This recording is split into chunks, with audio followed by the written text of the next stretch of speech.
7-8 दिन से यहाँ जिस स्थान पे अपन को जो पॉइंट है निश्चित, वहाँ से करीबन 10 किलोमीटर तक की दूरी तक हमने सर्च किया है। के बाद श्रीमान सीओ साहब और थानाधिकारी महोदय के सुपरविजन में रेस्क्यू टीम, हम पूरा स्टाफ रात दिन एक ही हुए। तो बच्चे पे झूठा है या सही है मैं पूरा कह नहीं सकता, लेकिन उन्होंने आरोप लगाया था और उसके बारे में पंचायती हुई। इन्होंने मेरे से 10 लाख रुपए मांगे और फिर पंचायत ने उनको उतार चढ़ाव लाते लाते 4.5 लाख में ले आए। तो मैंने 5 दिन का टाइम मांगा था और 4 दिन के बाद में भूतपूर्व सरपंच नारायण जी खिलेरी वो आगे, उनसे बात की तो उन्होंने हटा दिया। कौन हुई? जब ये मामला उठा पंचायती का, उसके बाद में आपकी कोई बात हुई? ना भाई, कोई बात नहीं। आपने पूछा नहीं कि बेटा ये क्या हुआ, पंचायती घर आ गई? डरायो धमकायो जनबणिया कहो कि माँ वो मेरे पर झूठो आरोप है। नमस्कार। बीते 8 दिन से एक पहलू है जो कहीं ना कहीं अब वो पहलू बनता जा रहा है जो प्रशासन के लिए बहुत चिंता का विषय बनता जा रहा है। ऐसे में कुछ चीज़ें ऐसी नोटिस की गई है इस पूरे केस के अंदर। कभी नाबालिग की बात होती है, कभी बालिग की बात होती है। स्कूल की ओर से हम संपर्क करते हैं तो उसके अंदर ये पाया जाता है कि बालिग है। अभी एक जो किस्सा है ये किस घटना की ओर मोड़ लेता दिखाई दे रहा है, ये भी इसको समझ पाना मुश्किल है। फिलहाल हम यही कहेंगे कि नाबालिग लड़की की तलाश है जो आज 9वें दिन भी जारी है। इसके अंदर पूरी जो टीम है लगातार अपना काम कर रही है। दूसरी तरफ है जो कॉल डिटेल का एक प्रयास किया जा रहा है, जो परिवार लगातार ये कह रहा था पीड़ित परिवार की दूसरे एंगल से इसकी जांच होनी चाहिए। अब जो दूसरा एंगल है और जो तीसरा एंगल है, ये सारे एंगल मिलाकर के एक नई जांच को मोड़ दिया गया है। इस वक्त मैं इंदिरा गांधी नहर के ठीक बीचों बीच हूँ। आप पानी का स्तर भी देख सकते हैं, चारों तरफ का पूरा वातावरण है वो आप देख सकते हैं। SDRF की टीम मेरे पास मौजूद है। मैं इनसे बात करूँगा कि कितने घंटे लगातार प्रयास जारी रहता है और आखिर अब तक क्या है जो यहाँ पे सफलता प्रथम दृष्टया देखने को मिली है। सर नमस्कार। नमस्कार सर, आज आपको शायद 7वां दिन है। जी सर। तो क्या अभी मतलब आप किस तरीके का काम कर रहे हो, किस तरीके का आप इसमें खोजने का प्रयास कर रहे हैं? सर हमें 7-8 दिन से यहाँ जिस स्थान पे अपन को जो पॉइंट है निश्चित, वहाँ से करीबन 10 किलोमीटर तक की दूरी तक हमने सर्च किया है, जिसमें बोट के द्वारा सर्च किया जा रहा है और हमने बिलाई डाल करके इसमें सर्च किया है। और हमारे को जहाँ आशंका होती है, जहाँ एक कूचे वगैरह इस तरह के हैं, जहाँ आशंका होती है वहाँ हम वैसे भी हमारे संसाधनों से इसको ढूंढने की पूरी कोशिश करते हैं। सर, आपके इतिहास में मैंने सुना है, मैं जब ऑफ कैमरा बात कर रहा था, कि ऐसा केस पहली बार आया है जो इतने दिन लगे हैं। अमूमन तौर पर ऐसा होता नहीं है। नहीं सर, वैसे कई बार ऐसा होता है, कई बार 9-10 दिन तक भी बॉडी मिलती है। कई बार क्या है कि पानी के अंदर पता नहीं चलता है कि कहीं बॉडी इस तरह के रह जाए, तो वहाँ से उसको उठने में या कहीं फंस जाने में कई बार इस तरह की संभावना हो जाती हैं। बाकी ज़्यादातर मामलों में जल्दी सफलता हमें मिल जाती है और इसमें हम कोशिश कर रहे हैं कि जल्द सफलता मिले सर। जी। छतरगढ़ थाने से मेरे पास रामस्वरूप जी हैं, हेड कांस्टेबल है। मैं इनसे बात करूँगा कि आखिर छतरगढ़ की पुलिस की जो जांच है वो कहाँ तक पहुँची है। दूसरा एंगल की बात कर रहे थे, तमाम मुद्दे थे, तो छतरगढ़ थानाधिकारी भजनलाल जी और खाजोला CO सर्किल जो अमरजीत जी चावला है वो भी मौके पर मौजूद रहते हैं। सर, कितना दिन हो गया आपको और किस एंगल से आप जांच कर रहे हैं? सुदेव जी नमस्कार। नमस्कार। 8 तारीख को मुकदमा दर्ज हुआ था। उसके बाद श्रीमान सीओ साहब और थानाधिकारी महोदय के सुपरविजन में रेस्क्यू टीम, हम पूरा स्टाफ रात दिन एक ही हुए और दोनों एंगलों से पानी में है या इधर उधर जो भी कहानी है, दोनों एंगलों से इसमें जांच श्रीमान थानाधिकारी महोदय के नेतृत्व में चल रही है और पूरी टीम भरसक प्रयास कर रही है नहर में खोजने की, यदि नहर के अंदर बॉडी है तो। जी सर, प्रथम दृष्टया आपने शुरुआती जो इसमें प्रकरण देखा, जैसे लड़की की कुछ वस्तुएं हैं जो यहाँ पर बरामद हुई है, तो उसके आधार पर क्या लगता है आपको, वो जो प्रथम दृष्टया जो पुलिस की नज़र गई उससे क्या लगता है आपको? मामला पहले तो इसमें ही प्रयास कर रहे हैं, यदि इसमें नहर में नहीं मिलेगी तो और एंगल पे भी दोनों तरफ भी जांच चल रही है SSO साहब के नेतृत्व सुपरविजन में। और लड़की बालिग है या नाबालिग है, ये भी एक प्रश्नवाचक चिन्ह है। तो थाना से क्या जानकारी आप देने में हमें सक्षम है कि इस मौके पर क्या मतलब बालिग है या नाबालिग है, क्या है? इस मैटर में जांच अधिकारी स्वयं थानाधिकारी महोदय है, वही बता सकते हैं सर। और नाबालिग को सीधा सीधा ये कहा जा रहा है कि बालिग है। तो मेरे साथ में एक क्षेत्रीय है, जो क्षेत्रीय नेता है, लगातार कोशिश कर रहे हैं। आपको क्या लग रहा है, आप लगातार परिवार के साथ थे, आप उच्च अधिकारियों तक पहुंचे हैं, परिवार का क्या कहना है? देखिए सुदेश जी, जिस दिन की ये घटना घटित हुई थी, शाम को लड़की के मामा जी मेरे पास आए थे और उस टाइम से मैं उनको लेके आया था, मौका देखा था। उसमें फुटप्रिंट के आधार पे ऐसा लग रहा है जैसे लड़की नहर में भी हो सकती है, बाहर भी हो सकती है। और पुलिस प्रशासन है, SDRF टीम है, बहुत बेहतरीन तरीके से खोजबीन कर रहे हैं। हर मतलब दूसरे एंगल से, एक एंगल तो नहर वाला है, दूसरे किस एंगल से आप जांच करवाना चाहते हो कि आपको डिटेल देखिए, या आपको क्या शक लग रहा है, किसी पर शक लग रहा है, क्या है? शक तो कुछ नहीं लगता है। शक हमारे को तो भाई हमारी बच्ची चाहिए। इस मामले में अब जो दूसरा पक्ष है, हालांकि मेरे इतिहास में भी पहली बार हो रहा है कि मैं इस पक्ष को दूसरा पक्ष कह रहा हूं, लेकिन जो पहला जो पक्ष है वो ये कह रहा है कि हम किसी के ऊपर शक है जो नहीं कर रहे हैं।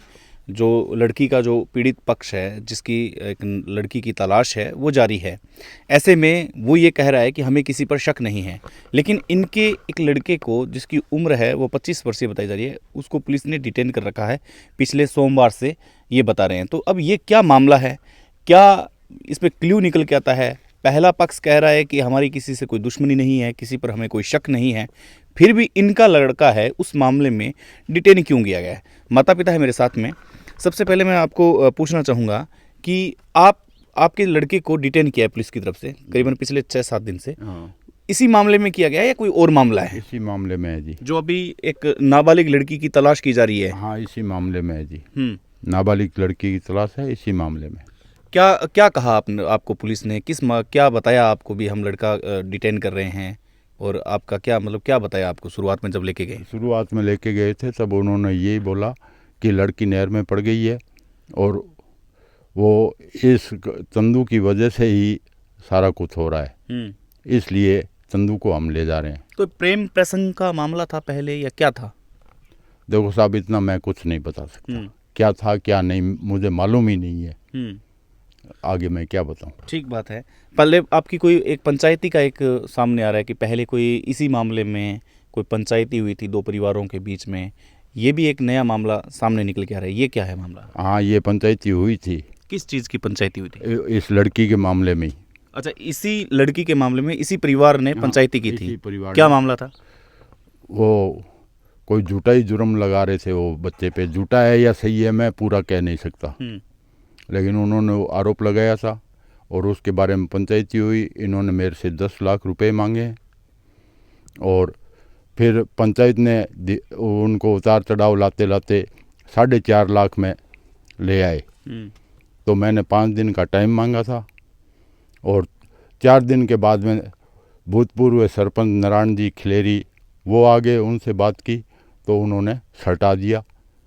अच्छा, 10 लाख रुपए से 4.5 लाख रुपए, फिर पंचायती होती है, फिर 4.5 लाख रुपए से 1 रुपया भी नहीं दिया, मामला सल्टा दिया जी। दोनों परिवारों के बीच में बोलचाल होने लग गई? नहीं, कोई अपनी कोई बोलचाल ही नहीं है, जानते ही नहीं है साहब अपने इनको। अच्छा, आप कितने टाइम से जान रहे हो इनको? मैं तो ये पिछली फसल में ही आए हैं साहब। अच्छा, सावनी में, लेकिन मेरी कोई जान नहीं है इनके साथ। फिर 10 लाख रुपए किस आधार पे मांगे आपसे? फिर 4.5 लाख रुपए में समझौता किस आधार पे हुआ? क्या वहाँ शर्तें दी गई आपको और आपने कैसे मंजूर किया? उन्होंने कैसे मंजूर किया 4.5 लाख रुपए? उन्होंने लड़की का वो मुद्दा उठा रखा था साहब इन्होंने, और पंचायत वालों ने वो 4.5 लाख रुपए पंचायती में रखे थे। मैंने कहा मुझे 5 दिन का मोल चाहिए। मैंने कोई 4.5 लाख रुपए मंजूर नहीं किए इनके। 5 दिन की मोहलत मांगी, कोई मैं व्यवस्था बनाऊंगा, उसके बाद मैं कोई आगे आपसे बात करूंगा, यही मुद्दा हुआ था। अभी जो आपके लड़के को डिटेन किया गया है, हाँ, तो आपको पूरा पता है, लड़के के बता रहे बाइक से भी गिरा हुआ है, उसकी तबीयत भी खराब नहीं है। आप लड़के से मिले, आपने बात करने की कोशिश की, थाने में गए आप? हाँ, गया था सब, गया था थाने में, लड़के से मिल के आया हूँ अच्छी तरह से, उसको दवाई गोली दे के आया हूँ और उसके कपड़े बदलने के लिए कपड़े दे के आया हूँ। क्या लड़के ने कुछ बोला? लड़के की मतलब स्थिति कैसी थी, अंदर कैसा बिहेवियर था? नहीं, एकदम सुरक्षित बैठा है, कोई उसको दिक्कत नहीं है साहब। मतलब कोई दिक्कत वाली बात नहीं? दिक्कत वाली कुछ आपको बताई बात कि ऐसा कोई मामला नहीं है, बिना मतलब मुझे कुछ भी नहीं बताया साहब। अच्छा, आपसे कुछ भी बोला नहीं है? कुछ भी नहीं बोला मेरे से। माता जी है मेरे साथ में। आपका बच्चा है जो भी पुलिस कस्टडी में है, डिटेन किया गया है, आपको कोई बातें ऐसी कोई बताई बात कि उसे कोई फंसाने का कोई प्रयास कर रहा है या कोई गुमराह करने का प्रयास कर रहा है? कभी आप तो एक माँ हो, माँ से बातें शेयर हो जाती, कभी ऐसी बात हुई माँ बेटे के बीच में? ना भाई को नहीं हुई। जब ये मामला उठा पंचायती का, उसके बाद में आपकी कोई बात हुई? ना भाई कोई बात नहीं। आपने पूछा नहीं कि बेटा ये क्या हुआ, पंचायती घर आ गई? डरायो धमकायो जन बणिया कहो कि माँ वो मेरे पर झूठो आरोप है, ये तो कहो। अच्छा, बाकी नहीं कहा गया? बाकी नहीं कहो। अच्छा, आप पर जो पहला वो पक्ष है, वो पक्ष ये कह रहा है कि हमें किसी पर कोई शक शोभा भी नहीं है, तो फिर ये जो शक शोभा नहीं है तो फिर साहब इन्होंने उस बच्चे को क्यों फंसा रखा है, ये मैं पूछ रहा हूँ। थाना अधिकारी से आपने बात की कि भाई जब परिवार को कोई शक नहीं है, परिवार कह रहा है कि इन पर हमें कोई शक नहीं है, हमारा कोई विरोधी नहीं है, फिर उसके बाद में आपने हमारे लड़के को कैसे डिटेन किया, ये आपने पूछा? नहीं साहब, मैंने नहीं पूछा है, वहीं पे बैठा है लड़का, मैंने कुछ नहीं पूछा उससे। अच्छा, चलो अंतिम प्रश्न आपसे करना चाहता हूँ, हालांकि वाजिब समय नहीं है। करो साहब। आपका लड़का अगर कसूरवार निकलता है भविष्य में, हाँ, तो आप उस फैसले का स्वागत करेंगे प्रशासन की ओर से कि हाँ ठीक है, मेरा लड़का अगर कसूरवार है तो उसको जो सज़ा है वो प्रशासन दे? मंजूर है साहब मेरे को, वो जो भी सज़ा देंगे वो मुझे मंजूर है। आपको माता जी? मंजूर है। अगर आपका लड़का कसूरवार निकलता है तो आपको मंजूर है? हाँ, कसूरवार मंजूर निकलता है तो हमें दोनों को मंजूर है, हाँ। हमारे पूरे परिवार को मंजूर है। मंजूर है। और तो अब क्या कहूँ साहब। कुछ कहना चाहते हो प्रशासन से, या जो आसपास के जो लोग हैं आपको एक इस मामले में एक अलग नज़रिए से देखना चाहते हैं, आप अपनी कोई राय रखना चाह रहे हो जो आपकी बात न पहुंची हो प्रशासन तक? मैं क्या कहूँ साहब, मेरा लड़का है भी बेकसूर तो मैं आगे बोलूँ क्या? अब जनता चाहे कुछ भी कहे, लेकिन मैं ये कह रहा हूँ कि मेरा लड़का बेकसूर है। ठीक बात है। तो ये था वो दूसरा पक्ष। अब इस गुत्थी में मेरी बात ये समझ में नहीं आ रही है कि जो पहला जो पक्ष है, जो लड़की पक्ष है, वो ये कह रहा है कि हमें किसी पर कोई शक नहीं है, किसी पर कोई ऐसा डाउट नहीं है जिसकी वजह से कुछ मामला खराब हो सकता है।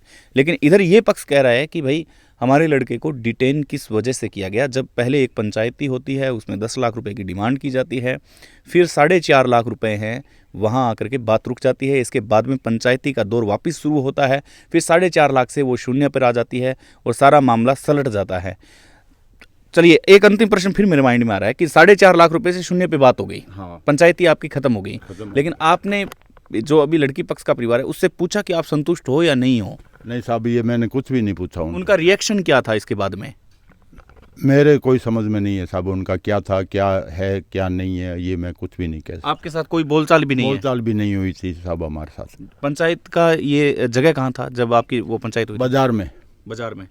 बाजार में आपने ये देखा कि वो संतुष्ट होके गया था, परिवार संतुष्ट होके गया था साहब उस वक्त तो। आपसे मिल के गए थे? नहीं, मेरे से कोई मिला मुली नहीं हुई थी साहब। ठीक है। अब ये गुत्थी पुलिस है जो सुलझाने में लगी हुई है, लेकिन साथ ही साथ एक बात नई निकल के सामने आ रही है कि लड़की है जो नाबालिग नहीं है, वो बालिग है। अब ये समझने वाली बात है और सोचने वाली बात है कि आखिर मुद्दा कहाँ मोड़ लेता दिखाई दे रहा है। नमस्कार।